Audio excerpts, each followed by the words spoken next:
एक क्वेश्चन हमेशा ये आता है ना कि पीएलआर में एक्चुअली प्रोसेस होता क्या है, वो मैं अभी आज आपको थोड़ा क्लियर कर देता हूँ कि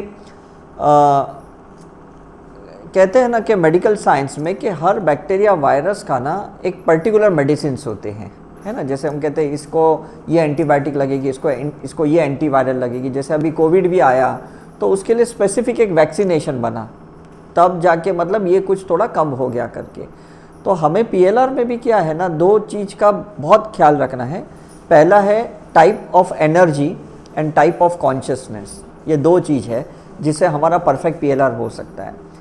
टाइप ऑफ एनर्जी का मतलब क्या होता है कि उस वक्त हमें कौन सी एनर्जी चाहिए जिसके वजह से हमारा कार्मिक न्यूट्रलाइजेशन हो, और उस वक्त कौन सी कॉन्शियसनेस चाहिए जिससे वजह से हमारा कार्मिक न्यूट्रलाइजेशन हो।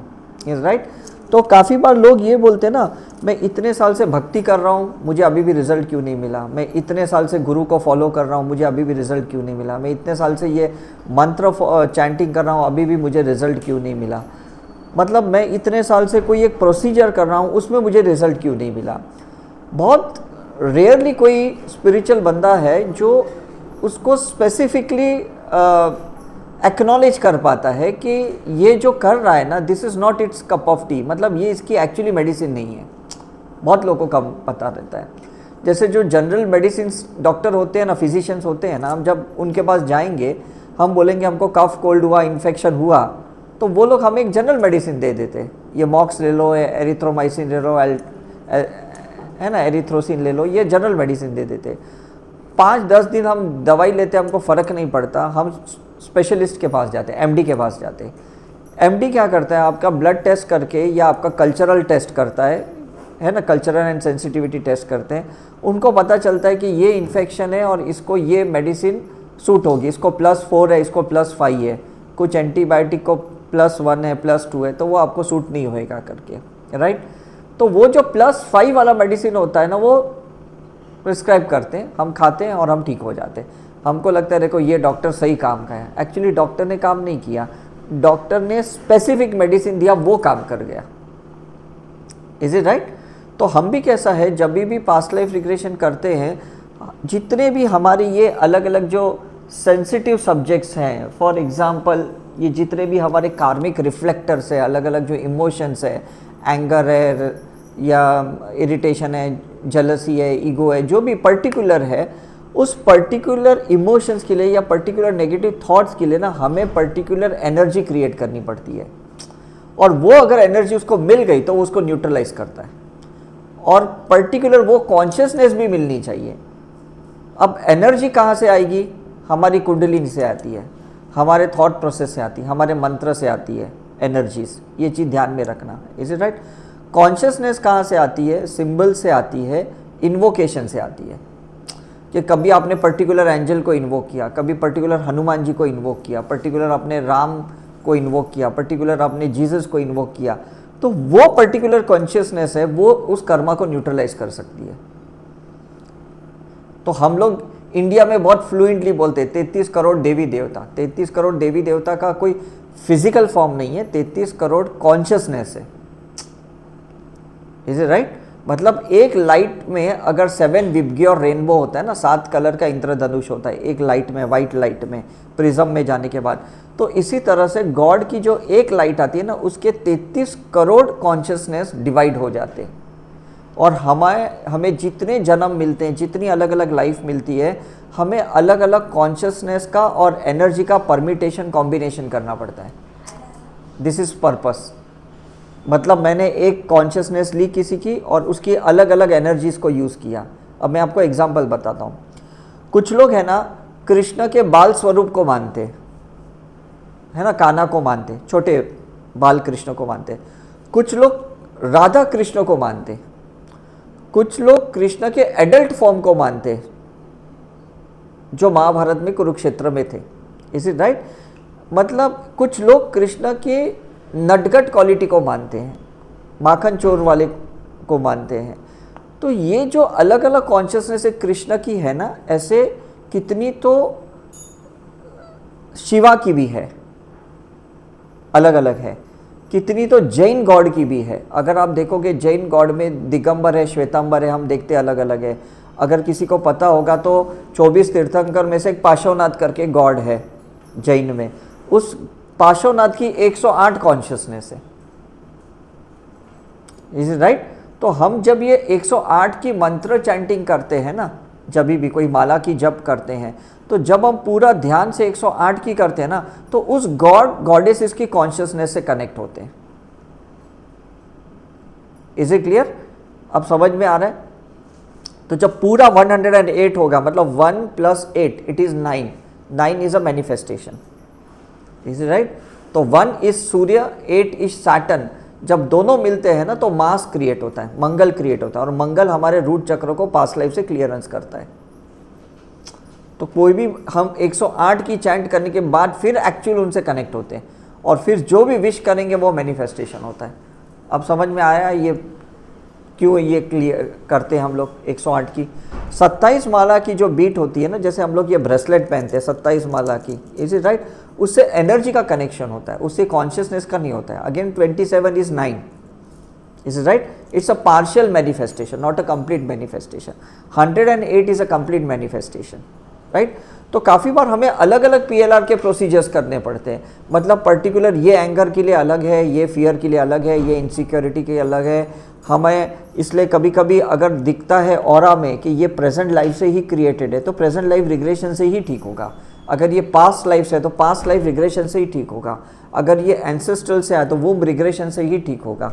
अगर मनी के रिलेटेड ये कोई इशू क्रिएट हुआ है तो मनी रिग्रेशन से ही ठीक होगा।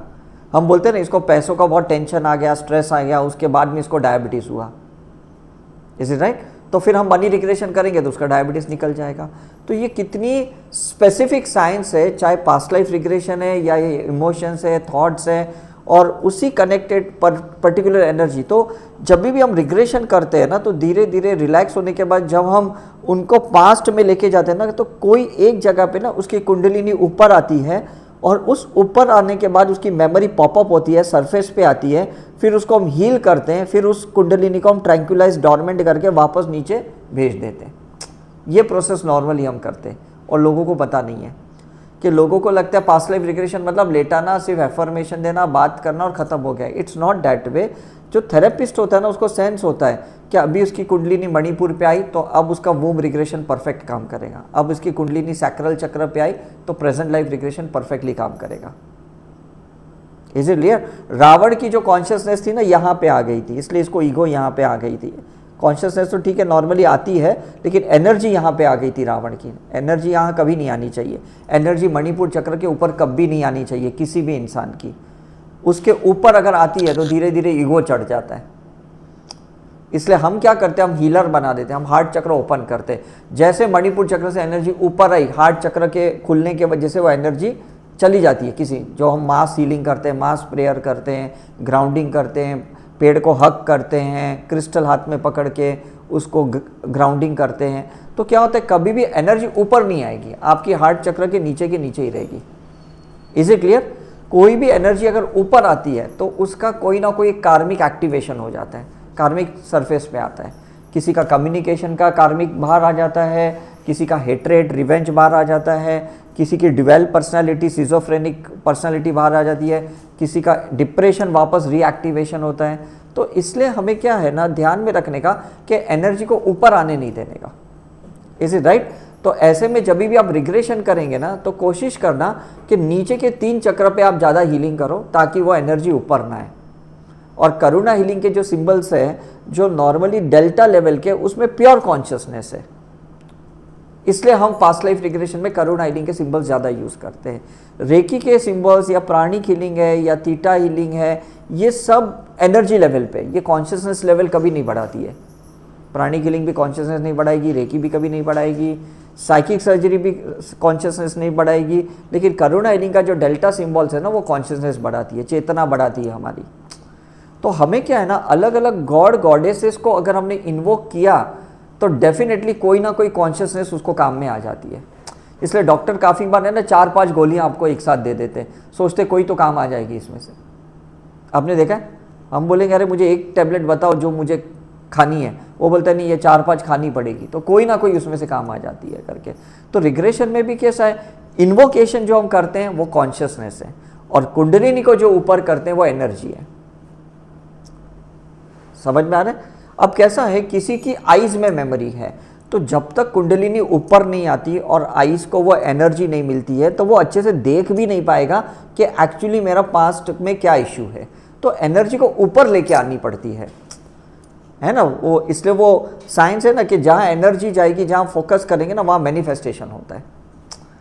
आपने बचपन में वो बीम लाइट का एक्सपेरिमेंट किया था कि नहीं, कागज के ऊपर, सनलाइट को नहीं बीम ग्लास के ऊपर रखा और नीचे कांच ये पेपर रहता है, जहाँ पे भी वो बीम लाइट जाएगी धीरे धीरे वो पेपर जल जाता है।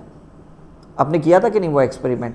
तो हम भी क्या करते हैं रिग्रेशन में ना, कोशिश करते जो आपका एंगर है तो वो पूरा फोकस लिवर पे जाए और लिवर से वो एंगर निकल जाना चाहिए। अगर गिल्ट है तो वो पूरा फोकस हमारा किडनी पे जाना चाहिए, तो किडनी से वो गिल्ट निकल जाएगा। सैडनेस है तो पूरा फोकस लंग्स में जाना चाहिए। सॉरो है तो वो पूरा फोकस हमारे हार्ट में जाना चाहिए। हेट्रेट है तो भी हार्ट में जाना चाहिए। तो वो जो पर्टिकुलर ये इमोशंस अगर आप यहाँ देख रहे हो, इंटेंशन रखो, भले आपको साइंस नहीं पता है। इंटेंशन भाव क्या रखने हैं कि इसका जो भी नेगेटिव इमोशंस है या ओवर इमोशंस है वो उस ऑर्गन पे मैं फोकस कर रहा हूँ और हमने उसको वहीं पे हील कर दिया है। Is it clear? क्योंकि वो लोकलाइज्ड इमोशनल कहीं ना कहीं ब्लॉक हो गया है, लोकलाइज्ड एरिया में कोई ऑर्गन में ब्लॉक हो गया है, कोई सेल्यूलर एक्टिविटी में वो ब्लॉक्ड हो गया है, तो उसको वहीं से निकालना पड़ेगा कि नहीं, है ना। अभी आप मुझे बताओ, किसी का राइट कैटरेक्ट है तो उसका लेफ्ट कैटरेक्ट ऑपरेट करके फायदा है क्या? कोई फायदा है? कुछ नहीं है। ये लोग एंजियोग्राफी करके बोलते हैं ये आर्टरी ब्लॉक्ड है, वही आर्टरी का ब्लॉक निकालना पड़ता है। क्या सारे आर्टरीज नहीं निकालते हार्ट के? समझ में ना। तो ये जब हम लोग पीएलआर को स्पेसिफिकली अगर समझेंगे ना, तो उसको हम जनरल, भले हम ये ग्रुप रिग्रेशन करते हैं जनरली, लेकिन जब 1-to-1 करते हैं ना, तो 1-to-1 में हम लोग पर्टिकुलर इमोशंस को टैप करते हैं, पर्टिकुलर आपके इश्यूज के ऊपर ही काम करते हैं करके। और वो जब इशू पे काम करते हैं ना, तो वो इशू कौन से लाइफ से स्टार्ट हो गया ना, उसके ओरिजिन तक हम पहुंचते हैं कि मेरा इसका दुश्मनी कब से है। फिर समझ में आता है, अच्छा कोई लाइफ में ये भी एक सोल्जर था, मैं भी सोल्जर था, वो दूसरे कंट्री का था, मैं ये अलग कंट्री का था, और हमारी दुश्मनी तब से शुरू हुई, राइट। और उसके बाद उसको न्यूट्रलाइज करने के लिए कभी बेटा मदर बनता है, कभी हस्बैंड वाइफ बनते हैं, कभी कोई रिलेशनशिप में आते हैं, ताकि वो रिलेशनशिप का जो हेट्रेट है ना, वो उसको न्यूट्रलाइज कर पाए। अब समझ में आ रहा है वही सोल्स क्यों बार बार हमारे लाइफ में आते हैं, क्योंकि उसको न्यूट्रलाइज करना है। तो आप क्या करते हो ना, कुछ एक इमोशन एस्पेक्ट वो पर्सन से जुड़ जाता है, तो उतना पैच है ना, आप उसके इमोशंस को न्यूट्रलाइज करते हो। फिर दूसरे लाइफ में दूसरा कोई रिलेशनशिप उसके साथ मिलता है, फिर दूसरा कोई पैच इमोशंस को आप न्यूट्रलाइज करते हो। तीसरे लाइफ में और कोई रिलेशनशिप में आएगा आपका, कभी बॉयफ्रेंड के रूप में, कभी टीचर के फॉर्म में, कभी गुरु के फॉर्म में, कोई ना कोई फॉर्म आता है उसका, क्योंकि 360 डिग्री उसकी न्यूट्रलाइजेशन करनी होती है पास्ट लाइफ की। ऐसा नहीं है कि एक पार्ट उसका अपने कर्म क्लियर कर दिया तो चल जाएगा। समझ में कि नहीं? अब सपोज किसी का कैंसर स्प्रेड हो गया है पूरी बॉडी में, अब उसका पूरे बॉडी से कैंसर निकालना पड़ेगा। ये नहीं कि लंग से स्टार्ट हुआ तो लंग से ही निकालो, अब उसके लिवर में स्प्रेड हो गया, किडनी में स्प्रेड हो गया, इज इट राइट? तो रिग्रेशन भी कितना इंटेंस करना पड़ता है जब कोई इमोशंस बहुत सारे लाइफ से ना अलग अलग ऑर्गन में, सिस्टम में, सेल्यूलर स्ट्रक्चर में वो चला गया है, डीएनए में चला गया है, तब फिर बहुत सारे रिग्रेशंस करने पड़ते हैं उसके ऊपर। अगर वो बहुत सटल है या मतलब बहुत एकदम सुपरफिशियल लेवल पे इश्यू है, तो ज़्यादा रिग्रेशन नहीं करने पड़ते, 1-2 रिग्रेशन से ही वो बात ठीक हो जाती है। इसलिए हम लोगों को बोलते हैं कि रिग्रेशन के बाद हीलिंग ज़्यादा करो या साइकिक सर्जरी ज़्यादा करो, बिकॉज वो भी एक अलग अलग पार्ट का रिग्रेशन का ही थेरेपी है, मतलब ट्रीटमेंट का पार्ट है। जैसे हम लोग एंटीबायोटिक देते हैं सर्जरी के बाद, इज इट राइट, मल्टीविटामिन्स देते हैं सर्जरी के बाद। तो यहाँ पे भी क्या होता है कि जब भी आपने किसी एंगर के ऊपर रिग्रेशन किया, तो पहले तो एंगर सरफेस पे आएगा, तब जाके रिग्रेशन होएगा ना। कोई भी चीज़ जब तक ऊपर नहीं आती है, आप उसको निकाल कैसे सकते हो, मुझे ये बताओ। अब ये टेबल हटाएंगे और नीचे फिर कॉकरोच या कुछ रहेगा, उसके बाद साफ कर पाओगे ना। ऐसे थोड़ी आप टेबल हटा दिया कि कचरा भी साथ में साफ हो गया, ऐसा नहीं होता है। इसको जैसे हटाया तो कचरा अब सरफेस पे आ जाता है। जो चीज़ें दिख नहीं रही थी, कह रहे नीचे जाले थे या कॉकरोच मरी हुई थी या चिपकली थी, अब वो जैसे हटाया ये सब दिखना शुरू हो जाएगा।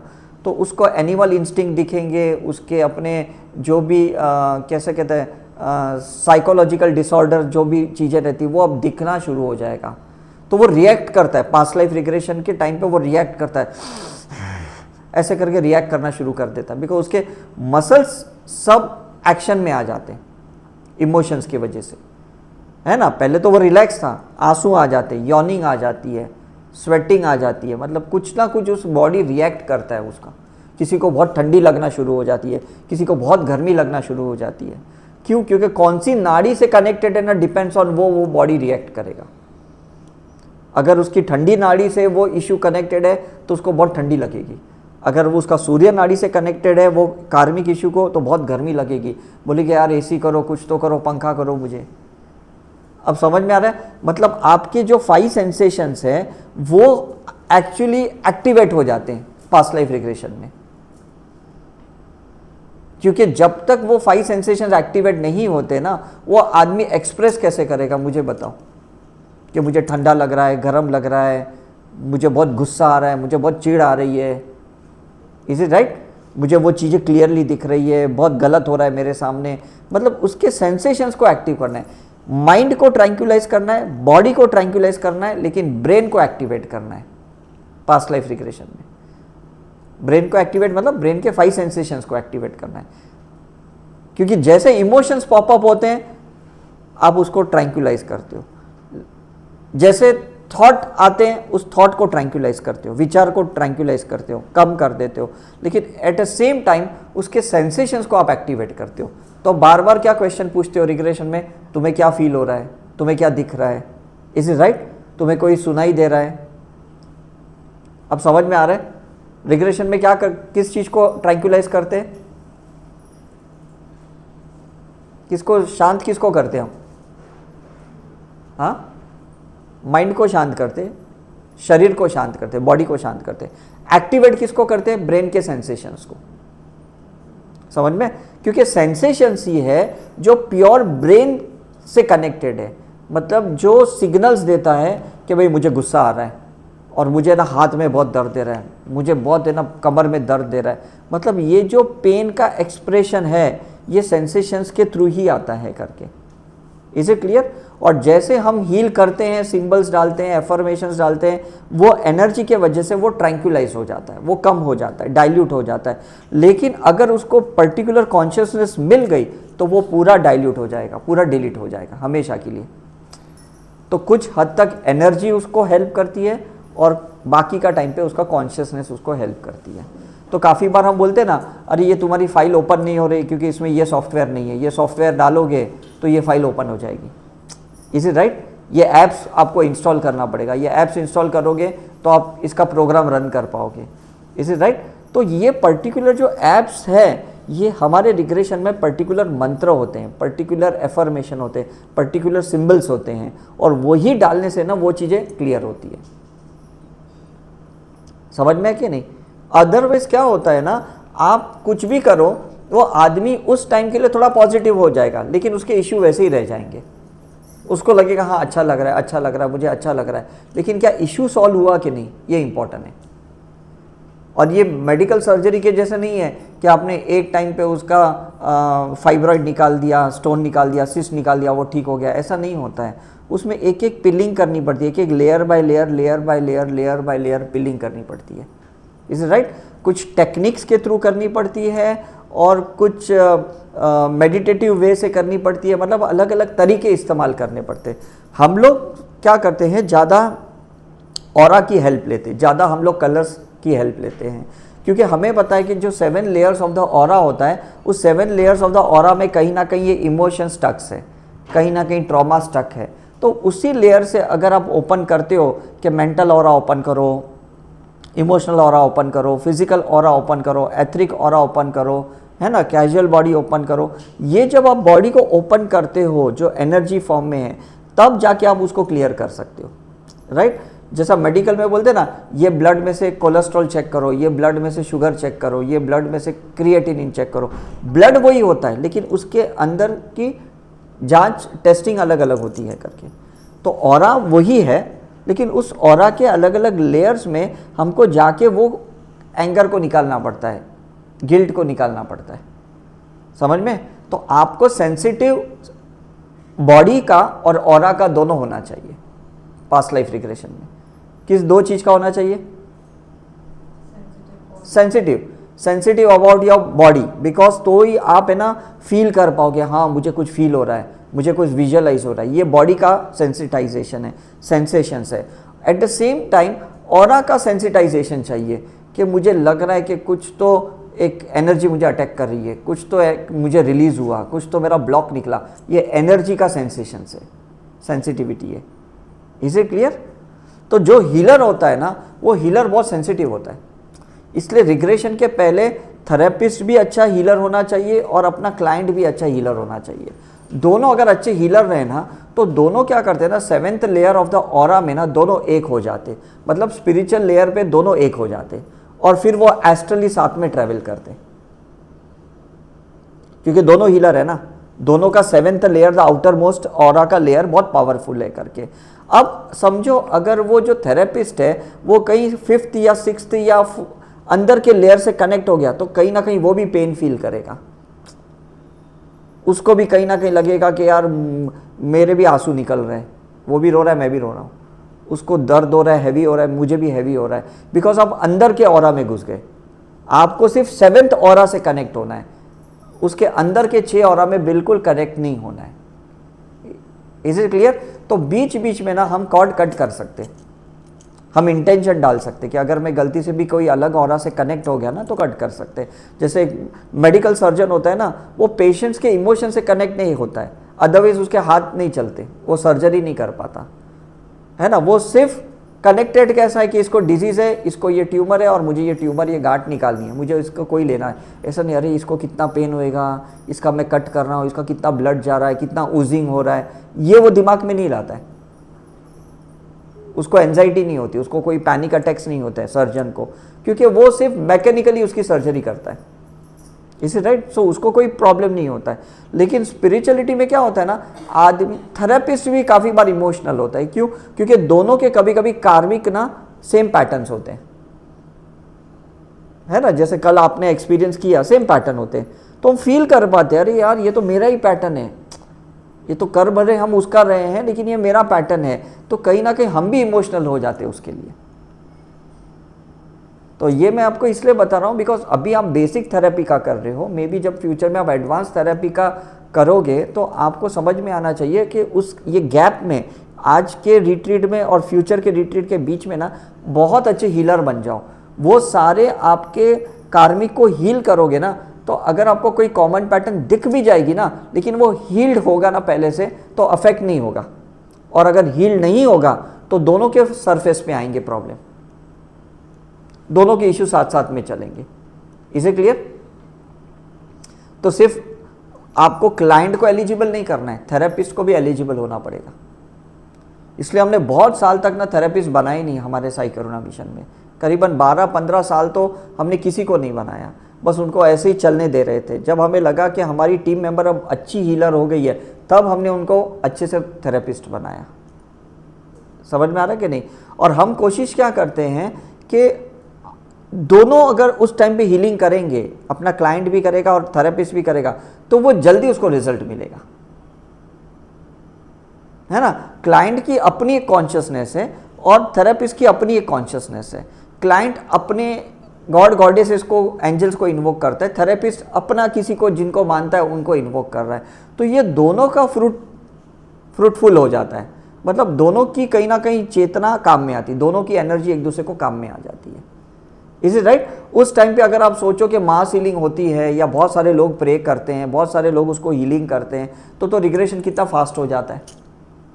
तो हमारे यहाँ पे सिस्टम क्या है कि किसका भी रिग्रेशन होता है ना, हमारा एक थेरेपिस्ट ग्रुप है, उस थेरेपिस्ट ग्रुप में हम उस क्लाइंट का फोटो डाल देते हैं, वो लेटा हुआ रहता है। तो जितने भी हमारे हीलर्स हैं वो सब लोग हील करने के लिए बैठ जाते हैं उस टाइम पे, क्लाइंट को नहीं पता चलता, उसको लगता है सिर्फ थेरेपिस्ट ही मेरा रिग्रेशन कर रहा है, लेकिन एट द सेम टाइम पे 10-15 लोग उसको कहीं ना कहीं डिस्टेंस में, कोई दिल्ली से, कोई देहरादून से, कोई बैंगलोर से, कोई मुंबई से, कोई कनाडा से, यूएस से भी उसको हील कर रहा है। तो आप सोचो कितना मतलब फास्ट हो जाएगा वो प्रोसेस। अब समझ रहे हैं? मतलब एक आदमी काम कर रहा है और उसकी जगह पे कितने काम कर रहे हैं। जैसे एक सर्जन होता है और उसके अगर 3-4 असिस्टेंट होते हैं सर्जरी में, तो सर्जन को कितना इजी हो जाता है काम करने के लिए, है ना, क्योंकि कोई रिट्रैक्टर पकड़ रहा है, कोई फोर्सेप पकड़ रहा है, कोई ब्लड ऊजिंग को देख रहा है, कोई सलाइन दे रहा है, मतलब कितनी चीज़ें एक साथ होती है। तो काफ़ी बार नर्स हेल्प करती है, RMO registered medical officer help करता है।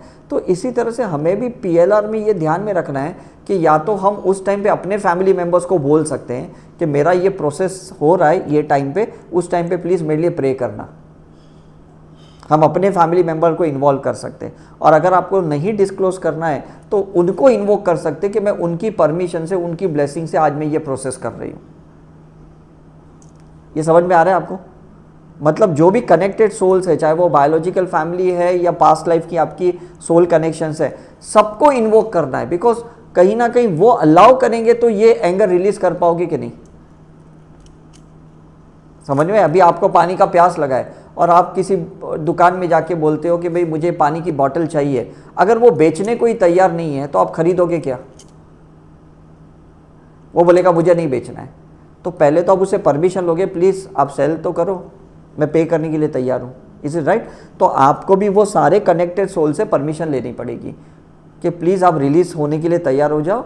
ऐसा है हमारे जैनिज्म में क्या होता है ना, लास्ट डे ऑफ द जो हमारा फेस्टिवल होता है उसको हम पर्युषण बोलते हैं। तो लास्ट डे ना सबको उपवास करना पड़ता है, फास्टिंग करना पड़ता है, और सारे लोग भर भर के ना मंदिर में मिलते हैं। जैसे अभी गोवा में 3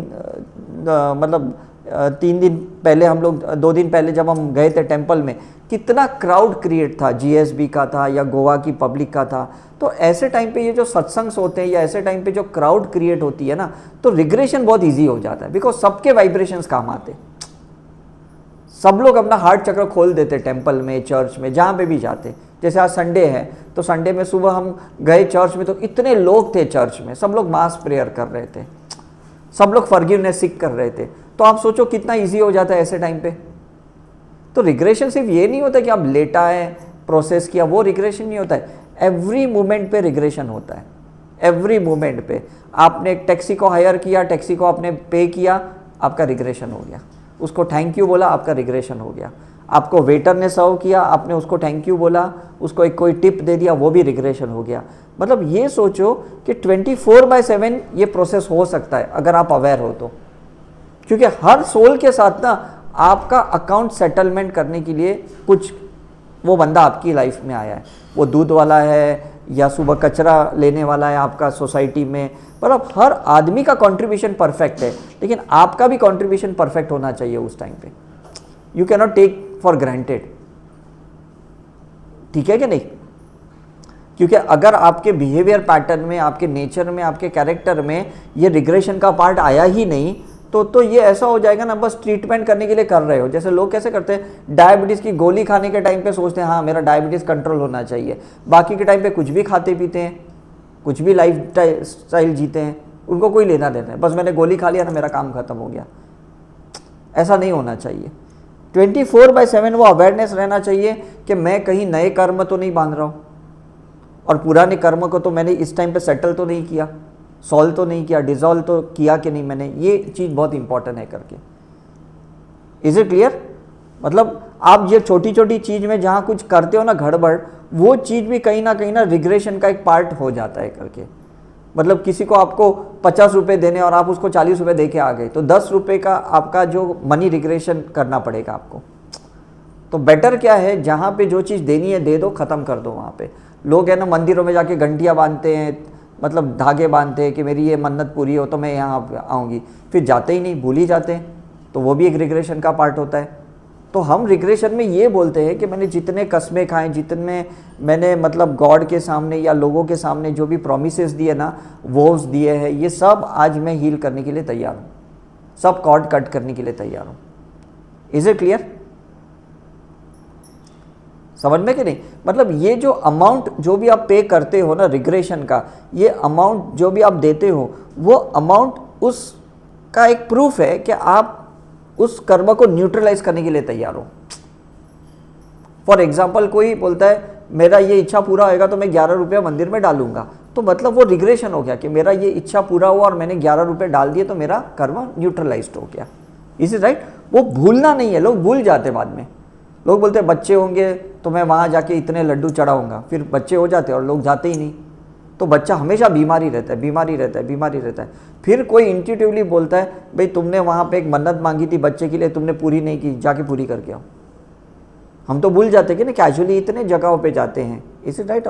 लेकिन ये रिग्रेशन में हमें या तो उसको रिकलेक्ट करना है, रिव्यू करना है, और या तो इन जनरल उसको न्यूट्रलाइज करना है। ठीक है कि नहीं? जितने भी आपने किए रहेंगे कि इसके अच्छे नंबर आएंगे तो मैं उधर जाके ये करूँगी, ये दान करूँगी, वो दान करूँगी। इसलिए हिंदू कल्चर में ना ये दान पुण्य वाला काम बहुत है, मतलब सेवा वाला बहुत है। क्योंकि कैसा है ना कहीं आपको ना वो कनेक्टेड सोल्स मिल जाएंगे जिसको आपने लंगर सर्व किया गुरुद्वारा में, आपको पता नहीं पिछले जन्म में इससे आपने खाना खाया, इसको कुछ आपने पे नहीं किया, तो इस जन्म में उसको आपको खाना पिरोसना पड़ता है। Is it right? किसी की चप्पल चुराई तो उसकी चप्पल संभालनी पड़ती है जब तक वो मंदिर गुरुद्वारा से वापस नहीं आएगा। मतलब ये कितनी क्वांटम फिजिक्स की थियरी के हिसाब से हर चीज में ना कहीं कनेक्शंस है, ऐसे कोई चीजें नहीं बनती है। समझ में? लेकिन एक बेस्ट पार्ट क्या है मुझे ये लगता है कि अगर किसी वक्त आपको कोई एक काम मिला और आपने 100% पूरी शिद्दत से निभा दिया तो उसका कभी रिग्रेशन करने की जरूरत नहीं पड़ती, वो चीज वहीं न्यूट्रलाइज्ड हो गई। थियरी समझ रहे हैं आप? हाँ नहीं, एग्जाम्पल मतलब मैं यही कहा कि आपके घर में फॉर एग्जाम्पल कोई गेस्ट आया, फॉर एग्जाम्पल आपने उसको 100% अच्छे से स्वीकारा, उसको रिस्पेक्ट दिया, उसको लव दिया, उसको पानी पिलाया, उसको खाना खिलाया, उसको रहने के लिए दिया, और वो हंसी हंसी खुशी से चला गया, तो इस एपिसोड का ना कोई रिग्रेशन करने का जरूरत नहीं आपको। लेकिन आपने अगर नहीं किया और बाद में लगेगा यार इसका थोड़ा अच्छे से मैं सेवा करती तो कितना अच्छा, अब ये गिल्ट हो रहा है, तो फिर उसका रिग्रेशन करना पड़ता है। इसलिए जो स्पिरिचुअल हीलर होते हैं ना वो हर चीज में हीलिंग करते हैं, हर चीज में ना कहीं पॉजिटिव एनर्जीज डालते हैं। मतलब खाना खाया तो फूड को भी हील करके खाना खाते हैं, पानी पीते तो पानी को हील करके ये करते हैं, क्योंकि कहीं ना कहीं आप 5 एलिमेंट्स के रिसोर्सेज को यूज कर रहे हो, यूटिलाइज कर रहे हो अपने लिए, खुद के लिए। तो कहीं ना कहीं नेचर से तो 5 एलिमेंट कम हुआ कि नहीं? कहीं तो यूनिवर्स का पानी कम हुआ, कहीं तो फूड कम हो गया, कहीं तो किसी ने एग्रीकल्चर फार्मिंग आपके लिए किया और आपने तो बस ऐसे ही खा लिया। तो यू शुड बी थैंकफुल, आपको हीलिंग करना चाहिए फूड को कि ये अनाज जहाँ से भी आया है मेरे थाली तक पहुँचा ना, मैंने सबको आज थैंक यू ग्रैटिट्यूड किया, तो ये रिग्रेशन का पार्ट हो गया। ट्रांसपोर्टेशन वाले हैं, है ना, एग्रीकल्चर वाले हैं, मतलब जो इसमें अनाज के दलाल होते हैं, शॉपकीपर्स होते हैं, होलसेल रिटेलर वाले, या जो भी सामान उठाते हैं, सब लोग आ गए इसके बीच में। क्योंकि फूड डायरेक्ट थोड़ी आपके मतलब खेतों से डायरेक्ट थोड़ी आपकी थाली में आया है, कहीं तो किचन में भी बना, किसी ने तो काटा है इसको, किसी ने तो उसको कुक किया कि नहीं, किसी ने उसके मसाले कहीं से लेके आया। Is it right? तो आप सोचो ये कितना प्रोसेस है, कितने लोग इन्वॉल्व थे आपके फूड के लिए। इसलिए बोलते हैं ना एक अनाज का दाना भी वेस्ट नहीं करना चाहिए, क्योंकि आपने वेस्ट किया तो उसका रिग्रेशन करना पड़ता है, उसका फॉरगिवनेस करना पड़ता है, बिकॉज कितनी मेहनत करके ये चीज आप तक आई है, आपने तो ऐसे ही छोड़ दिया, वो तो ऐसे ही चला गया। अब ट्रांसपोर्टेशन किसी का वेस्ट गया, किसी का खेती करना, एग्रीकल्चर करना वेस्ट गया। Is it right? किसी ने उसमें पेस्टिसाइड्स डाला, ये डाला, मतलब कितनी उन्होंने केयर ली थी कि अनाज यहाँ तक पहुँचने के लिए, और आपने वो अनाज को ऐसे ही कर दिया। इसे समझ में आ रहा है कि नहीं? तो ये बहुत समझने वाली बात है कि जो हमारा इंटेक है, जो फूड इंटेक है, उस इंटेक में ही रिग्रेशन होता है, बिकॉज वो आपकी सेल्स के अंदर ना उसकी एनर्जी, उसकी इंग्रेडिएंट्स है, सारे विटामिन्स, मिनरल्स, इलेक्ट्रोलाइट, ये सारी चीज़ें आपके अंदर हैं। अब उस चीज़ का अगर आप जब आप सेल्फ हीलिंग करते हो और इंटेंशन डालते हो कि मेरे शरीर के अंदर जो भी केमिकल्स है, मतलब जो भी चीज़ें इंग्रेडिएंट्स हैं, वो जहाँ से भी आए मैं उनको थैंक्स बोलती हूँ, उनको हील करती हूँ, बिकॉज उनके वजह से आज मैं स्वस्थ हूँ, हेल्दी हूँ, फिट हूँ करके। तो आप सोचो कितने लोगों को हीलिंग जाएगी एक टाइम पे, क्योंकि कहीं से फ्रूट्स आया, कहीं से वेजिटेबल्स आया, कहीं से पानी का सोर्स आया, कहीं सॉल्ट आया, कहीं से शुगर आया, कितनी चीज़ें अलग अलग जगह से आई और आपने उसको इंटेक किया। Is it clear? मतलब हमको तो ये सोच भी नहीं सकते कि भाई इतने लोग इन्वॉल्व हैं हमारी मतलब एक फूड के लिए, इतने लोग इन्वॉल्व थे इसमें। तो अगर आप जब खाने के थाली को हील करते हो तो वो सारे लोग हील हो जाते हैं, तो ये भी एक रिग्रेशन का पार्ट हो जाता है। तो मैं ये क्यों कहने की कोशिश कर रहा हूँ कि चलते फिरते खाते पीते हर चीज़ का वो वहीं का वहीं न्यूट्रलाइजेशन होना चाहिए, ठीक है कि नहीं? तो बेस्ट क्या है कि आपके पास जो भी पैसा है उस पैसे को हील करो, बिकॉज पैसा कहीं से तो आया है, किसने तो मतलब घुमा फिरा के यहाँ वहाँ बिजनेस करते करते आपके हाथ तक वो पैसा पहुँचाया। फिर इसको हील करोगे तो ये कर्म को न्यूट्रलाइज करेगा। ये पैसा फिर जिसके पास जाएगा ना तो वो न्यूट्रल पैसा जाएगा, उस पैसे के साथ कोई नेगेटिव इलेक्ट्रॉन्स नहीं रहेंगे कि यार मुझे देना पड़ रहा है। तो आप एक नेगेटिव एनर्जी वाइब्रेशंस के साथ किसी को पैसा दे रहे हो, समझ में है कि नहीं? किसी के लिए खाना बनाते हो तो negative mood set, mind set के से बनाते हो, तो उसमें खाने में कैसा माइंड जाएगा, कैसा भाव जाएगा, समझ? तो हर चीज़ में ना आपकी हीलिंग इंपॉर्टेंट है, हर चीज़ में आपकी प्रेयर इंपॉर्टेंट है, हर चीज़ में आपका इंटेंशन इंपॉर्टेंट है, एफर्मेशन इंपॉर्टेंट है आपके लिए, ठीक है कि नहीं? वो जब भाव रहेंगे ना तो डेफिनेटली उसमें बहुत फ़ायदा होगा। जैसे मैंने जितने भी YouTube पे लेक्चर्स को अपलोड किया ना, उसमें यही भाव रखा था कि जिनको भी अपने आंसर्स नहीं मिल रहे ना, भगवान आज ये लेक्चर के थ्रू उसको आंसर दे रहा है। तो लोग मुझे बोलते भी है कि हमको कभी भी कोई क्वेश्चन रहता है, हम आपकी YouTube रैंडमली ओपन करते हैं और हमें आंसर मिल जाता है, बिकॉज वो इंटेंशन डाला है। मुझे नहीं पता कौन देख रहा है, मुझे नहीं पता देखने वाले के क्या क्वेश्चन है, मुझे नहीं पता देखने वाले के क्या प्रॉब्लम है, लेकिन एक एस्ट्रली, एक टेलीपैथिकली एक इंटेंशन डाला है कि लोगों को आंसर इससे मिलना चाहिए। Is it true? तो आपको भी ऐसा ही करना चाहिए कि आप जो भी पैसे कमाते हो, जो भी आप करते हो, हर एक्टिविटी, आप जॉब भी करते हो या बिजनेस भी करते हो, जो भी प्रोफेशन में हो, ये सोचो कि इस वक्त ये सारे वाइब्रेशंस उसको जाने चाहिए जिनके साथ मेरा ये समय पे कुछ कर्मा बंधा हुआ है। मेरा जिन लोगों के साथ कॉन्ट्रैक्ट है ना, उनको ये वाइब्रेशंस जाने चाहिए। फिर आप भजन कीर्तन करो या किसी को ज्ञान बांटो या किसी को खाना बांटो या किसी को हीलिंग के सिंबल्स बांटो, कुछ भी करो, लेकिन वो तरंगे वहाँ तक पहुँचनी चाहिए, वो वेव्स वहाँ तक पहुँचनी चाहिए जिस मोमेंट में जिनके साथ आपका कर्मा है,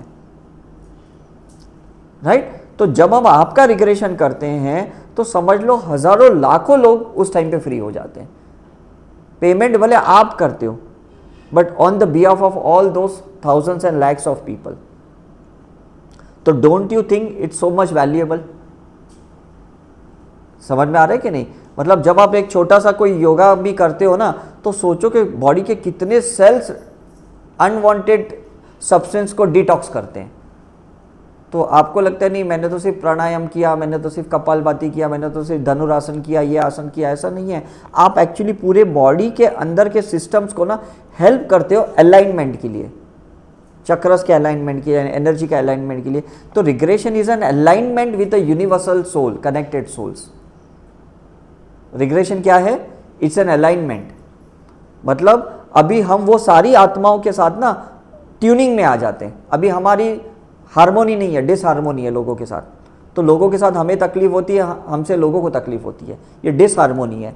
लेकिन रिग्रेशन करने के बाद क्या होता है? धीरे धीरे ट्यूनिंग आ जाएगी। क्यों? क्योंकि आप न्यूट्रल हो गए, आप शून्य हो गए। अब सामने वाला आपके साथ दुश्मनी क्यों निभाएगा? मैंने अगर लोन ली है, हाउस लोन या होम लोन, कुछ भी ली है, कार लोन, मैंने पूरा लोन पे कर दिया है, तो वो लोग मुझे कभी नोटिस भेज सकते हैं? मुझे बताओ, मेरे पे कभी केस कर सकते? नहीं कर सकते ना, बिकॉज मैंने पे कर दिया। Is it right? तो आपको भी क्या है ना, you have to pay. Regression means it's a payment to the soul, payment of the soul. Regression का मतलब ये है।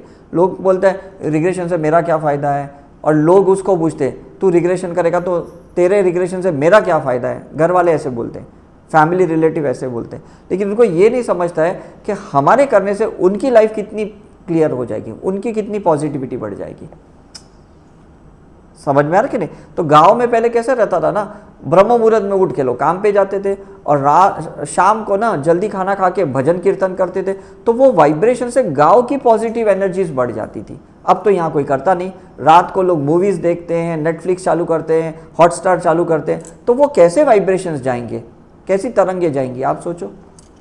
लोग ड्रिंक लेते हैं, स्मोक करते हैं या डांस करते हैं, पब में जाते हैं, तो ये शाम को जो 4 बजे के बाद का जो केतु का टाइम है ना, वो टाइम बहुत इंपॉर्टेंट है।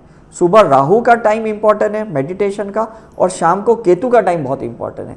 बिकॉज शाम के टाइम पे ना सारे लोग नेगेटिविटी करते हैं, बिकॉज फ्रस्ट्रेटेड रहते हैं, डिप्रेस्ड रहते हैं, एंजाइटी में रहते हैं, स्ट्रेसफुल रहते हैं। उस टाइम पे ना लोग प्लेजर वाली एक्टिविटी करते हैं, उस टाइम पे लोगों को स्पिरिचुअल एक्टिविटी करनी चाहिए। That is the best time for regression. Is it true?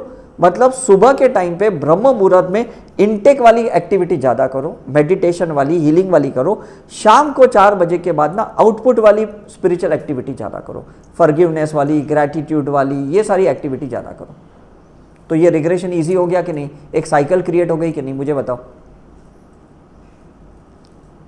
समझ में आ रहा है? क्यों? क्योंकि शाम के टाइम पे क्या होता है ना, आदमी जब सूर्यास्त हो जाता है ना, सूर्यास्त के बाद ना लोगों को फोटॉन्स नहीं मिलते और उस टाइम पे इलेक्ट्रॉन्स बढ़ जाते हैं, तो लोगों के नेगेटिव क्रिमिनल माइंड्स एक्टिवेट हो जाते हैं रात को, है ना। आप देखो बियर बार में भी डिम लाइट रहती है, ज़्यादा लाइट रहेगी तो आदमी को पीने की इच्छा नहीं होगी। मंदिरों में, चर्च में थोड़ी कोई पीता है, क्योंकि गॉड की लाइट होती है, आइडल की लाइट होती है, मंदिर की अपनी एक ऊर्जा होती है, तरंग होती है, तो कोई नेगेटिव थॉट्स नहीं आते। वैराग्य के आते, ब्रह्मचर्य के आते, मतलब मोक्ष के आते, निर्वाणा के थॉट्स आते हैं। लेकिन बियर बार में थोड़ी किसी को ऐसा थॉट आएगा। क्यों? क्योंकि वो डिम लाइट करके ना आपके इलेक्ट्रॉन्स को एक्टिवेट करते, तो आदमी 1 का 10 पैक पिएगा वहाँ पे। Is it right? तो हम लोग रिग्रेशन के टाइम पे क्या करते हैं, जितने सिंबल्स डालते हैं ना, तो मतलब बहुत सारी लाइट्स डालते हैं, बहुत सारी लाइट्स डालते हैं, तो वो अंधेरे वाला कॉन्सेप्ट खत्म हो जाता है, वो डर वाला, गुस्से वाला, वो सब चीज़ें खत्म हो जाती है, बिकॉज लाइट जा रही है, फोटॉन्स उसके अंदर जा रहे हैं। तो जितने सिंबल्स डालोगे, जितनी प्रेयर करोगे रिग्रेशन के वक्त, समझ लो उसके अंदर आपने एक टेम्पल को एक्टिवेट किया है। Is it right? और उसके अंदर के सारे जो अनवांटेड डिज़ायर्स है या अनवांटेड जो भी इमोशंस है ना, उसको आप बाहर निकालने में मदद करते हो। Is it right? तो अभी क्या होता है ना, शाम के टाइम पे ना लोग मंदिर बंद कर देते। आपने देखा है शाम के टाइम पे टेम्पल्स बंद हो जाते। क्यों? शाम के टाइम पे है ना, एक्चुअली सेल्फ रियलाइजेशन का टाइम होता है, सेल्फ के साथ टाइम होता है।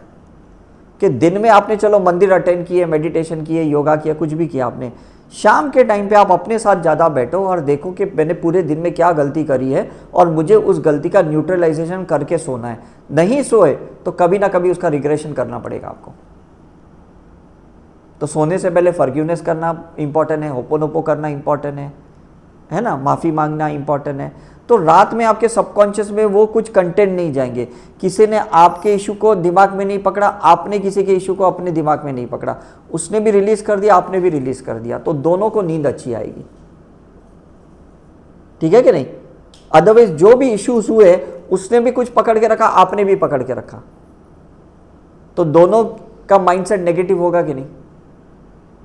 आप उसको फोर्स नहीं कर सकते हो, लेकिन अगर आपने न्यूट्रलाइज कर दिया अपने कर्म को, तो बात खत्म हो गई। ठीक है कि नहीं? बिकॉज वो रिस्पॉन्सिबल नहीं है, मतलब वो आपकी क्यों सुने? It is his choice. आपने अपनी चॉइस कर सकते हो कि नहीं, मुझे अच्छी नींद चाहिए, मुझे रिलैक्सली सोना है, मुझे माफ़ करके सोना है। मतलब माफ़ी मांगनी भी है और माफ़ी देनी भी है। क्योंकि ये रिग्रेशन की थेरेपी में क्या कहते हैं कि अगर आपने उसको माफ़ किया जिसने आपके साथ गलत किया, तो आपको वो लोग माफ़ करेंगे जिसके साथ आपने गलत किया। ये समझ रहे हो?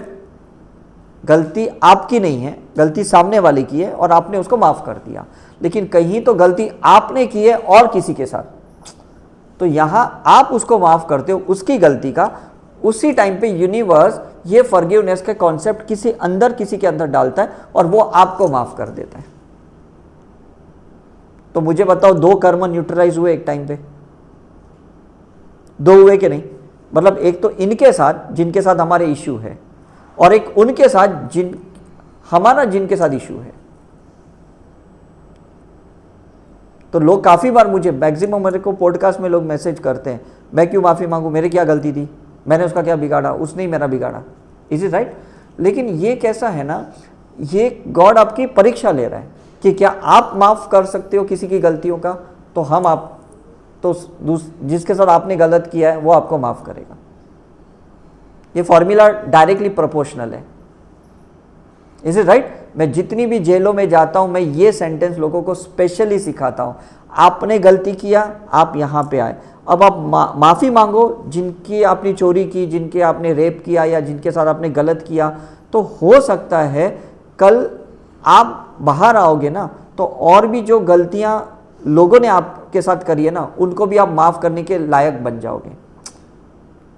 Because it's to and fro. समझ में आ रहा है कि नहीं?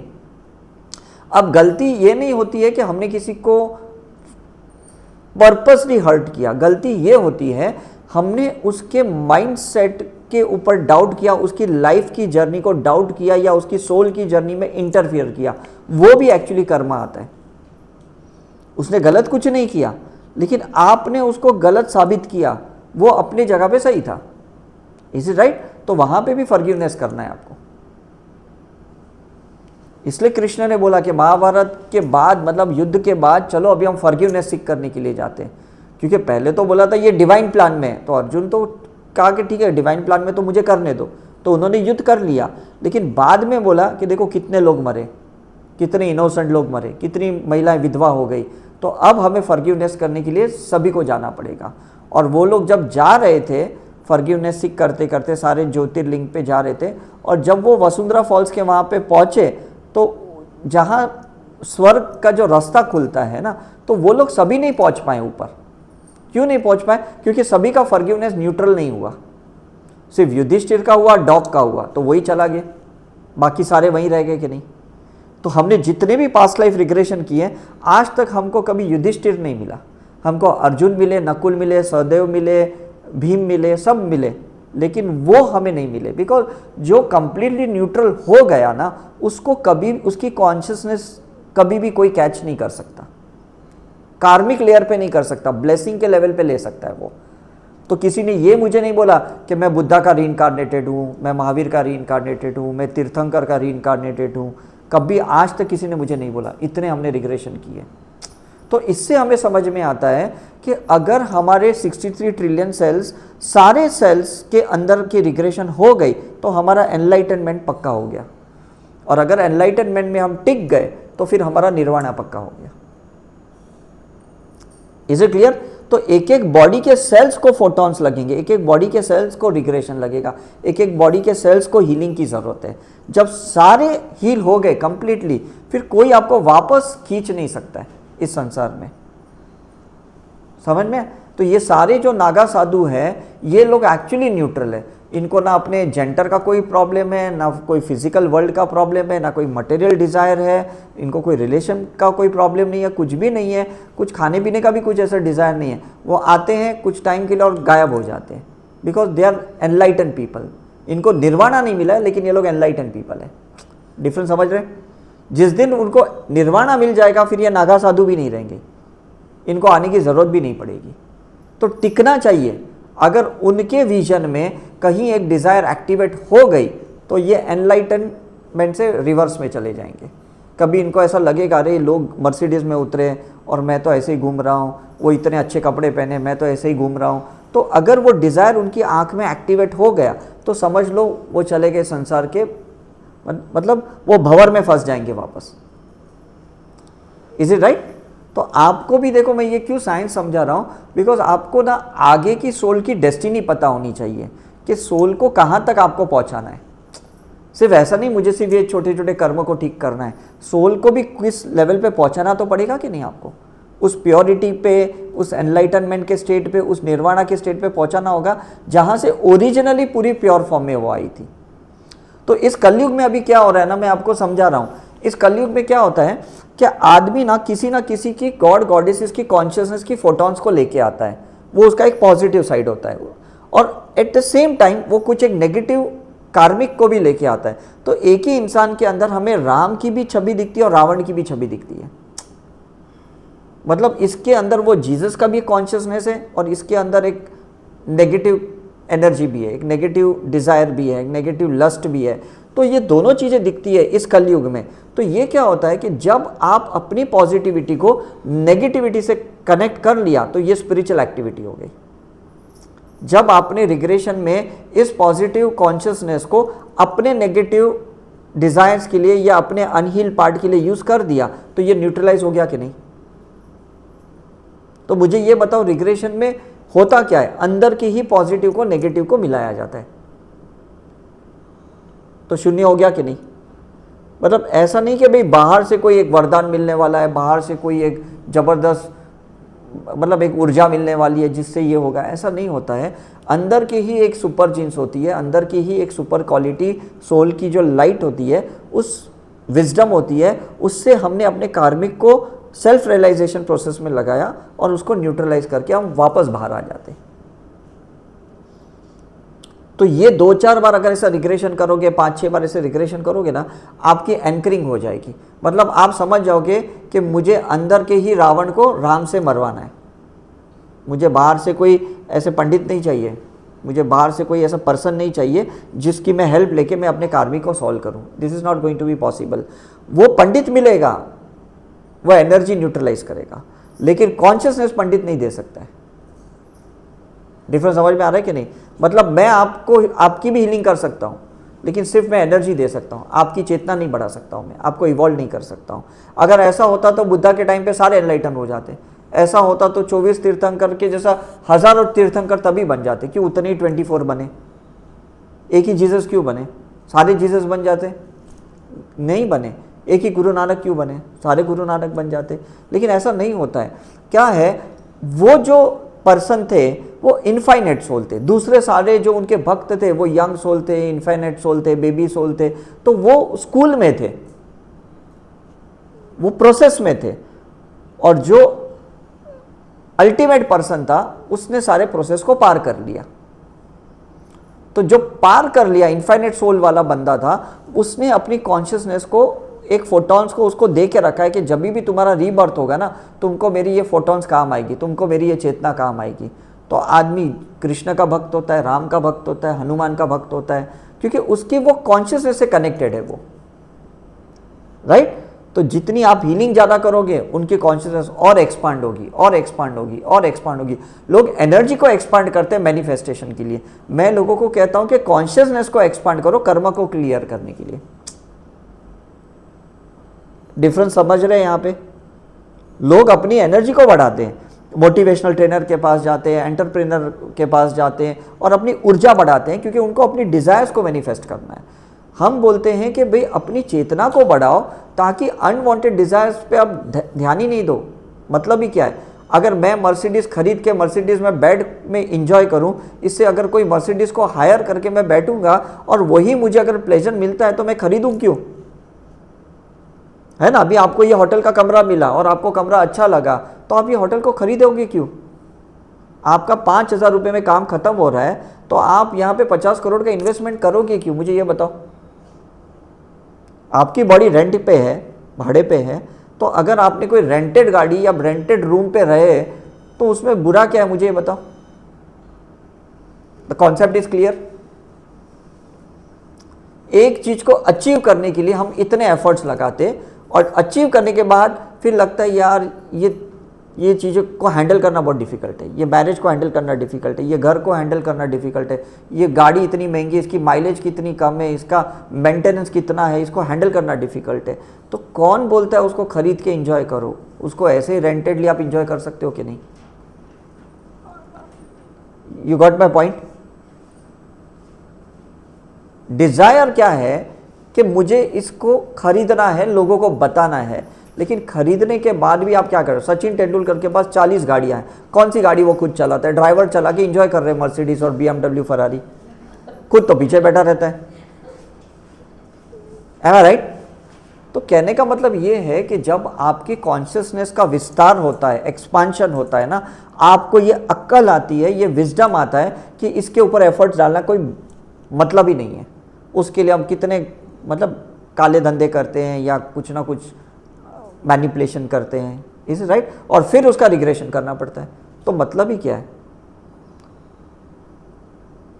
इसलिए आजकल लोग रिलेशनशिप में भी है ना ज़्यादा एक्सपेक्टेशन भी नहीं रखते। आज का यंग जनरेशन की मैं बात कर रहा हूँ, इज इट राइट। उनको लगता है ब्रेकअप हुआ तो हो गया, वो एक्स के साथ घूमते हैं, वो एक्स के साथ घूमता है, बिकॉज उनको पता है कोई भी रिलेशनशिप ना परमानेंटली चलने ही नहीं वाला है। बिकॉज इस कलयुग में ना सबकी अपनी अपनी सोल जर्नी टाइम टाइम पे चेंज होती है, टाइम टाइम पे चेंज होती है। जैसे कोविड के पहले लोगों के जॉब अलग थे, जॉब अलग हो गए, बाद में बिजनेस अलग थे, कोविड के बाद बिजनेस अलग हुए। तो देखो ये नेचर का भी एक बायोरिदमिक साइकिल है कि एक टाइम के बाद ना आपको कहीं ना कहीं शिफ्ट कर देता है। एजुकेशन में शिफ्ट करता है, रिलेशनशिप में शिफ्ट करता है, प्रोफेशन में आपको शिफ्ट करता है, कहीं ना कहीं कोई अपने गॉड को अलग मानना शुरू करता है, कोई अलग गुरु को फॉलो करना शुरू कर देता है, कोई अपने डॉक्टर्स चेंज करता है। Is it right? क्योंकि अब इस कलयुग में ना जहाँ जहाँ जिसके कार्मिक बाकी है ना वो उसके साथ कनेक्ट हो जाता है। तो आप उसको ब्लेम ही नहीं कर सकते हो, आप खुद को भी नहीं कर सकते हो, गिल्ट में नहीं जा सकते हो कि भाई मैंने ऐसे क्यों किया या उसने मेरे साथ ऐसे क्यों किया। Is it clear? तो जितने भी रिग्रेशन हमने किए हमको एक चीज़ समझ में आई कि ये लाइफ में इस कलयुग में कोई भी आदमी कंसिस्टेंट नहीं रहने वाला। समझ में आ रहा है कि नहीं? मतलब कोई भी एक अच्छा भी टॉप लेवल का एक्टर एक्ट्रेसेस भी रहता है ना, कुछ टाइम के बाद उसको भी कुछ वियर्ड कैरेक्टर्स मिलते हैं और हम सोचते हैं अरे ये रोल कर रहा है, वो बोलता है मुझे क्या फ़र्क पड़ता है, मुझे तो पैसे मिल रहे हैं ना, मुझे रोल करने में क्या जाता है।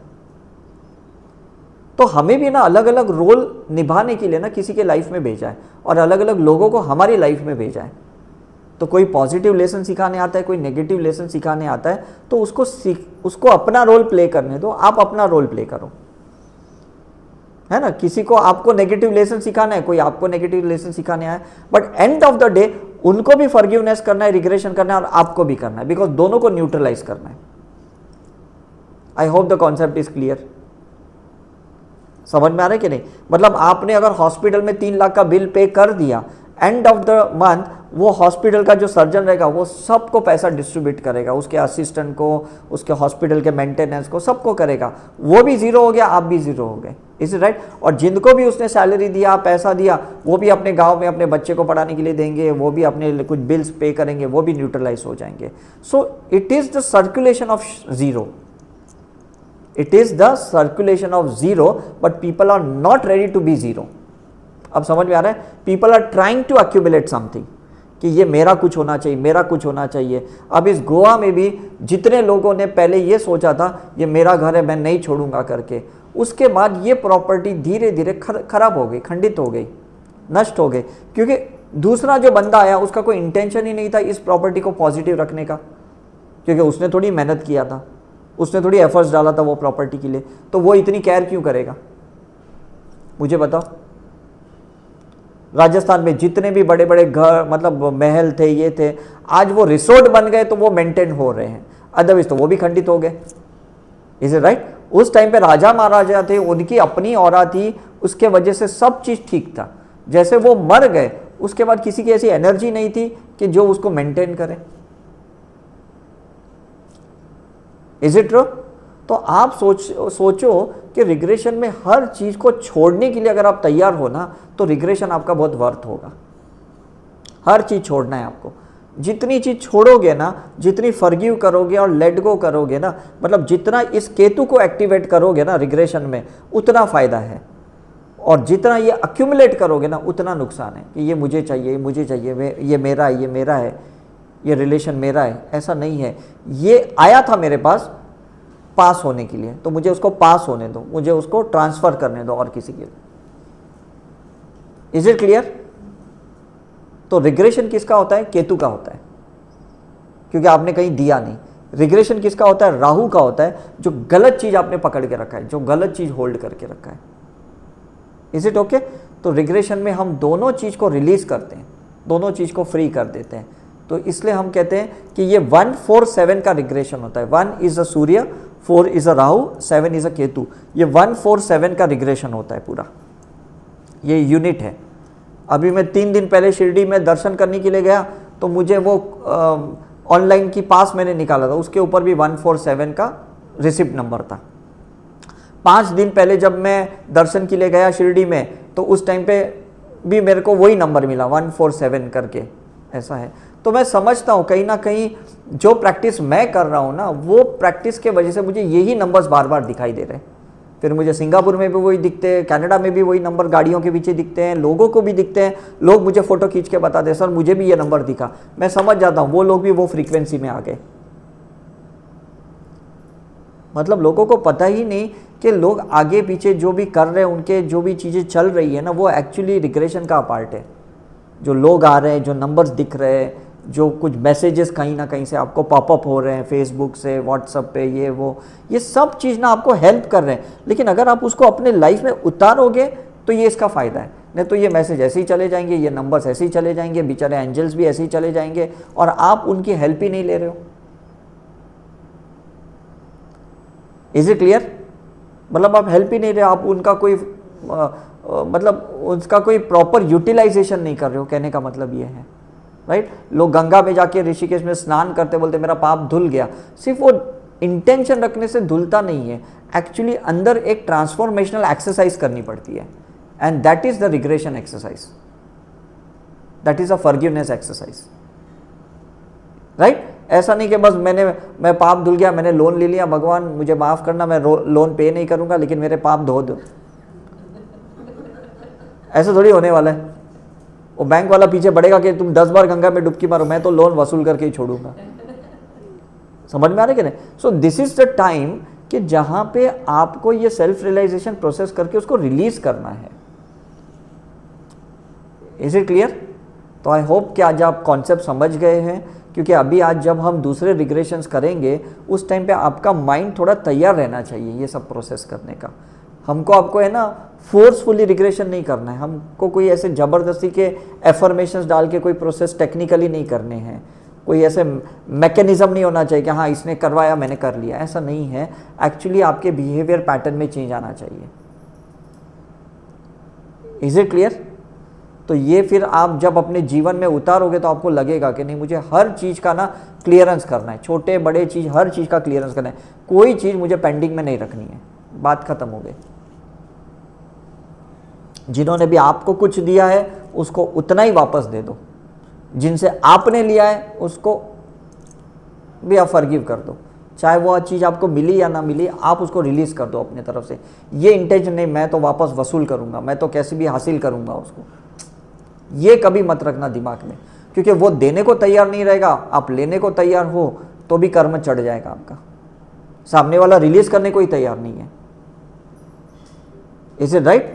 मतलब एक घर आपको पसंद है, आपने देखा अरे ये 4 करोड़ का घर है, मैं लेने को तैयार हूँ, मेरे पास 4 करोड़ रुपए हो गए, वो बंदा कह रहा है मैं नहीं बेचूंगा, आप बोलेंगे मेरे पास 4 करोड़ तैयार है, मैं कभी भी ले लूँगा। 10 साल के बाद आप जाओगे, क्या वो 4 करोड़ चलाएगा आपसे? जब वो बेचने को तैयार है वो बोलेगा नहीं अब इसके 10 करोड़ हो गए, आप बोलेंगे अरे ऐसे कैसे 10 करोड़ हो गए, मैं तो 4 करोड़ लेके बैठा था। Is it right? तो वो जो टाइम का जो कर्ज चढ़ता है ना कर्म का, वो आपको पता नहीं चलता कि कितना इंटरेस्ट पे करना पड़ता है कर्म के साथ आपको। तो आपको लगेगा मैंने तो इतनी गलती की थी, इसमें इतना क्या बवाल मचा दिया, इतना क्या इशू बड़ा क्रिएट किया, लेकिन वो इंटरेस्ट चढ़ गया है उस कर्म पे। कलेक्टिव अनकॉन्शियसनेस पैटर्न क्रिएट हो गई है। कर्म एक बंदे के साथ किया था, हिटलर ने कुछ लोगों के साथ किया, लादेन ने कुछ लोगों के साथ किया, लेकिन पूरे वर्ल्ड में ना कलेक्टिव अनकॉन्शियसनेस माइंड सेट हो गया कि ये बंदा बहुत नेगेटिव विलन था करके। तो अब वो बंदा जब रीइंकारनेशन लेगा, वापस जन्म लेगा, उन सारे लोगों के दिमाग से उसको वो कैरेक्टर को निकालना पड़ेगा, जितने लोगों ने भी उसके नेगेटिव रोल को दिमाग में लेके बैठे हैं। Is it clear? तो जितना जल्दी उसको न्यूट्रलाइज कर सको ना बेटर है। वो चीज़ फैलनी नहीं चाहिए, बोलते ना आग लगती है तो आग फैलनी नहीं चाहिए, नहीं तो ज़्यादा चीज़ें जल जाती है, राइट? जितना जल्दी हो सके आग के ऊपर पानी डाल दो, तो बोलेंगे ना बस इतना ही दीवार जला।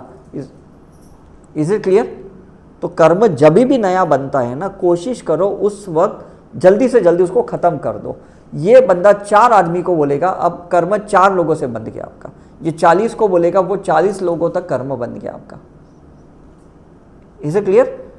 तो पॉलिटिशियंस को यही प्रॉब्लम होता है कि वो जो भी कुछ गलत एक्ट करते हैं उसमें धीरे धीरे कितने लोग बर्बाद हो जाते हैं, कितने लोग के दिमाग में वो नेगेटिव माइंडसेट क्रिएट हो जाता है, राइट? तो उनको न्यूट्रलाइज करने को कितना टाइम लगता है, कितना सालों सालों जन्मों जन्मों लग जाता है उन लोगों को, राइट। सो डोंट थिंक कि भाई उस चीज़ को ठीक है बाद में करेंगे बाद में करेंगे बाद में करेंगे, वो नाउ और नेवर का जो एक फंडा है ना वो याद रखना करके। Is it okay? So any question before we end? हम लोग अगर फॉर एग्जांपल ऑटो वाले को 10 रुपीज एक्स्ट्रा दे देते हैं, हाँ, तो उसका भी हमें रिग्रेशन करना नहीं करना पड़ता। मैं आपको बोला ना, जो ज़्यादा दिया ना, अगर ये इंटेंशन से दिया कि नहीं आज इसका कोई फ़ायदा हो, तो this is a part of seva, this is a part of donation, है ना। अगर आप चाहे कि नहीं मैंने इसको दिया और ये कल मुझे वापस दे, वो इंटेंशन से दोगे तो फिर तो वो रिग्रेशन करना पड़ेगा। बिकॉज अब वो क्यों देगा, उसने मांगे थोड़ी थे ज़्यादा, आपने उसको दिए। तो काफ़ी बार क्या होता है, मैं आपको एक ऑनेस्टली एक चीज़ समझाता हूँ, हम किसको कुछ भी देते हैं ना, देते वक्त दे देते हैं, बाद में 10 बार सुनाते या लोग हमें 10 बार सुनाते, तो वो कर्ज चढ़ जाता है। करते तो कैजुअली है हम लोग, या करता वो भी कैजुअली है, लेकिन जब कहीं अनबन होती है ना, तो हम सब चीज़, मैंने उस दिन तेरे लिए ये किया, वो कहता है तुमने उस दिन मेरे लिए ये नहीं किया। Is it right? तो इसलिए कहते हैं ना कि एक हाथ से लो तो एक हाथ से दे दो, मतलब जो भी मिलता है ना वो चीज़ देने के लिए मिलता है। तो बात खत्म हो गई आपकी। Is it right? End of the day if you are zero, you are with the God. End of the day you have negative thing और positive thing, you are not with the God. ये formula याद रखना। End of the day if you are zero, you are with the God. अगर आपके पास plus भी है या minus भी है तो भी आप गॉड के साथ नहीं हो। It should be totally neutral. Is it okay? How to curb your desires? नहीं, not curb your desire, understand. मैंने अभी आपको क्या फॉर्मूला समझाया कि कोई भी चीज़ मेरे को कहाँ परमानेंट मिलने वाली है। Is it right? मतलब मेरे साथ तो ये चीज़ चलने नहीं वाली, मेरे साथ तो ये घर नहीं चलेगा, मेरे साथ तो ये गाड़ी नहीं चलेगी। तो ये डिज़ायर जो भी है वो एक बार बैठ के आप बात ख़त्म कर दो।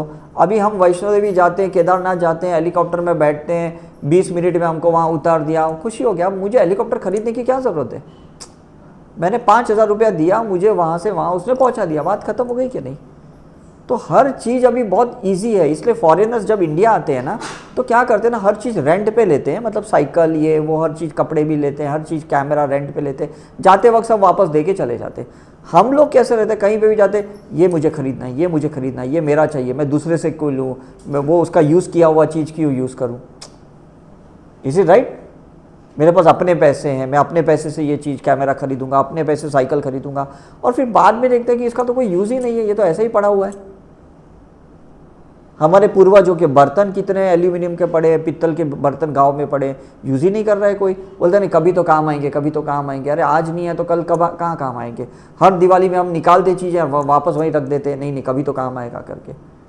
Is it right?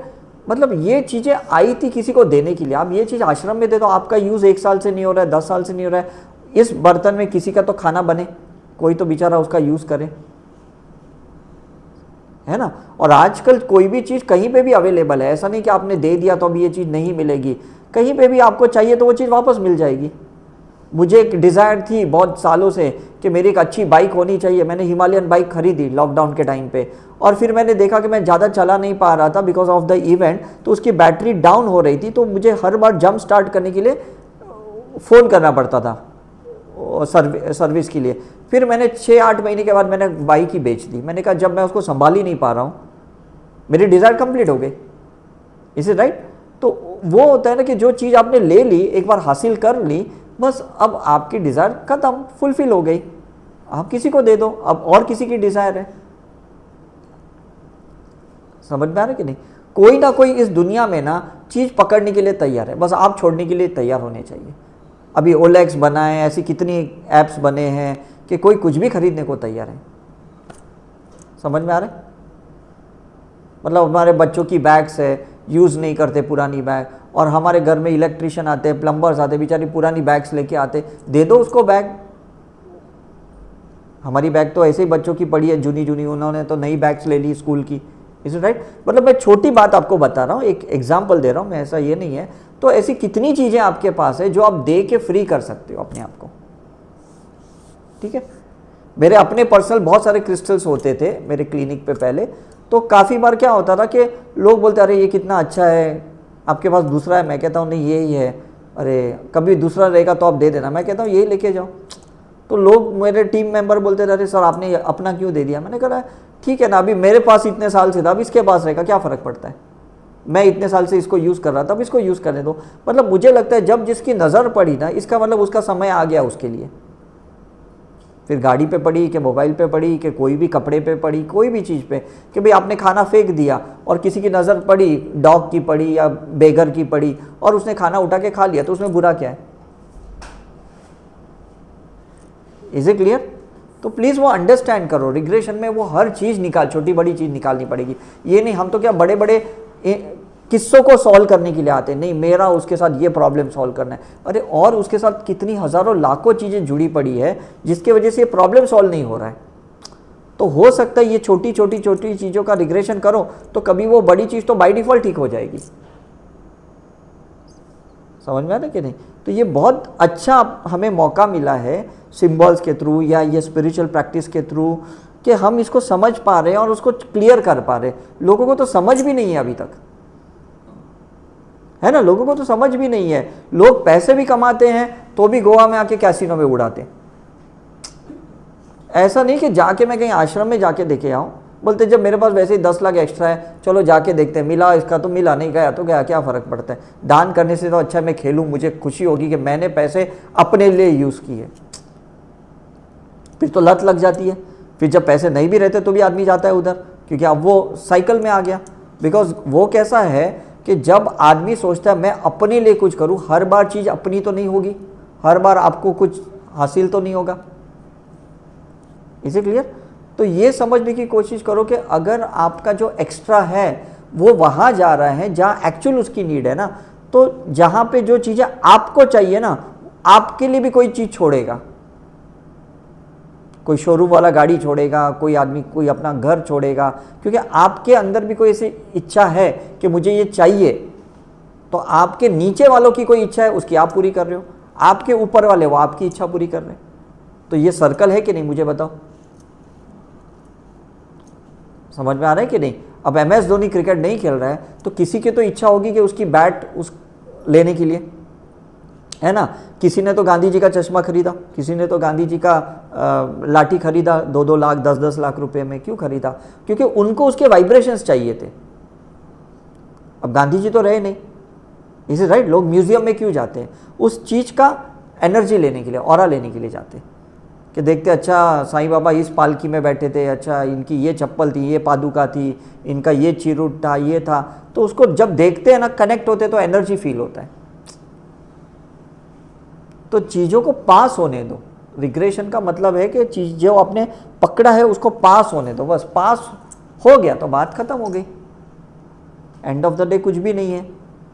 Is it clear. ये छोटी छोटी चीज़ें नहीं छोड़ोगे तो बड़ी चीज़ तो कभी नहीं छोड़ पाओगे आप। हॉनेस्टली मैं कह रहा हूँ, मैं पिछले 3 साल से कह रहा हूँ, मैं दादा भगवान की गुरु पूर्णिमा में US में जाता हूँ, 5-5 दिन रुकता हूँ। लोग बोलते हैं तुम क्यों आए हो? मैंने कहा बस वो गुरु के सामने बैठने के लिए आता हूँ। 4,500 लोग बैठे रहते गुरु पूर्णिमा में US में, मतलब वर्ल्ड ओवर से लोग आते हैं। मैं बस बैठे रहता हूँ, कुछ भी नहीं। वो जो प्रोसीजर बोलते हैं मैं प्रोसीजर भी करता हूँ, लेकिन एक अटैचमेंट नहीं है, लेकिन एक बहुत कनेक्शन फील होता है उनसे। और मैंने कल है ना कल वहाँ बेसिक में एक टॉक में एक छोटी बात बताई। मैंने बोला आज अगर आपके पास कोई चीज़ नहीं है, मतलब किसी के पास तो है ना। और अगर आपको खुशी है कि कहीं तो वो चीज़ है, किसी को तो मिली है, हो सकता है जब मेरा टाइम आएगा तो वो मेरे पास आएगी। तो आप दुखी हो ही नहीं सकते, बिकॉज किसी के हैप्पीनेस में आप हैप्पी हो, वो हैप्पी और आप अनहैप्पी हो तो प्रॉब्लम है। लेकिन आपको लगता है आज मेरे पास करोड़ रुपए नहीं है लेकिन किसी के पास तो है, मतलब कहीं तो यूनिवर्स में आदमी ब्लेस्ड है, एक दिन मैं भी उसके से ब्लेस्ड हो जाऊंगा, तो बात खत्म होगी। सही बात है। मैं बोलता हूँ ना, कितना 15-17 साल पहले ओशो के आश्रम में गया और वहाँ सब मेडिटेशन कर रहा था, तो एक ऐसा ही एक मेरे दिमाग में आया कि ये करुणा हीलिंग मैं करता हूँ, काश इसका भी कोई म्यूज़िक मिले तो कितना मज़ा आ जाएगा। और जैसे आश्रम से बाहर आया, वहाँ एक सीढ़ी की दुकान थी, बहुत सारी सीढ़ियाँ थी वो दुकान में, पूना कोरेगांव पार्क में। तो उसमें एक सीढ़ी पे लिखा था करुणा रेकी करके, और नीचे वो लंदन का एक बंदे का नाम लिखा था। तो मैंने उसको पूछा शॉप कि ये क्या है, तो उसने बोला मुझे पता नहीं भाई, हम तो बेच रहे, आप देखो। तो मैंने पीछे देखा तो उसमें लिखा था करुणा रेकी के जो सिंबल्स है उसकी फ्रीक्वेंसी की ये म्यूज़िक है, और 2,000 रुपये की सीडी मिली वो। और मैंने वो सीडी खरीद ली, मैंने उसको MP3 में कन्वर्ट किया और उसके बाद जितने भी मेरे स्टूडेंट्स ना सबको मैं वो देता हूँ कि ये लो करके। तो मतलब बनाने वाले ने सोचा भी नहीं था लंदन में कि यहाँ इंडिया में कोई मेरे जैसा बंदा उसको लेगा और उसको हज़ारों लाखों लोगों को दे देगा। Things are available. हाँ, तो वो मुझे शॉप वाला बोलता है अरे क्या सर ये तो 2 साल से बड़ी कोई खरीद ही नहीं रहा है सीडी। मैं बोला भाई मेरे को दे, मैं तो सोच ही रहा था ये इसके बारे में। तो मैं बोला क्यों खरीदे? बोलते ये तो समझ भी नहीं आ रहा कि करुणा रेकी क्या है और ये 2000 रुपये इतना महंगा क्यों एक सीडी का, जहाँ 200 रुपये 300 रुपये में सीडी मिलती है, 2000 रुपये कौन देगा ये सीडी का। तो मैंने बोला भाई तू मुझे दे दे करके। और उसके बाद जितने लोगों को दिया ना बोलते हाँ अब हमको हीलिंग करने में अच्छा हो गया, क्योंकि सेम फ्रीक्वेंसी है ना, आप सिम्बॉल्स भी सेम यूज़ कर रहे हो और म्यूज़िक भी सेम चल रहा है।